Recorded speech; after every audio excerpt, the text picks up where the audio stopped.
Romans 4, verse 3 to 5. For the scriptures tell us, Abraham believed God, and God counted him as righteous because of his faith. When people work, their wages are not a gift, but something they have earned. But people are counted as righteous not because of their work, but because of their faith in God who forgives sinners. Now that was a reading from a letter that the Apostle Paul had written to the Romans. Now in this specific passage right here, Paul elaborates on exactly how faith works and what it does. And not only that, but how it contrasts with works. You see, Paul makes it very adamantly clear here that faith in God is what saves us and not the work that we do. Yeah, and I know what you're thinking. Oh, but in James it says, oh no, but faith without works is dead. Listen, faith without works is dead. Not the person without the works is dead. No.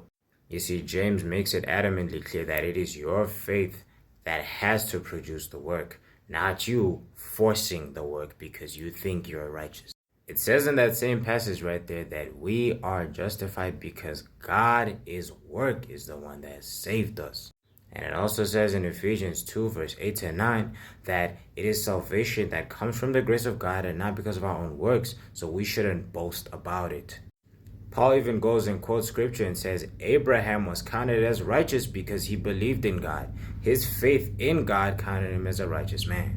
So this automatically tells us as reborn Christians that we're not saved by what we do, but what Jesus has done for us. It says in that same Bible that baptism is the work of God. You have to go into that water with the faith that God is going to remove your sin and come out because Christ has raised you to new life. It's not about the force that you exert nor the strength that you put into it, but it is by His Spirit that all things transpire. So let us be moved in faith and not zeal.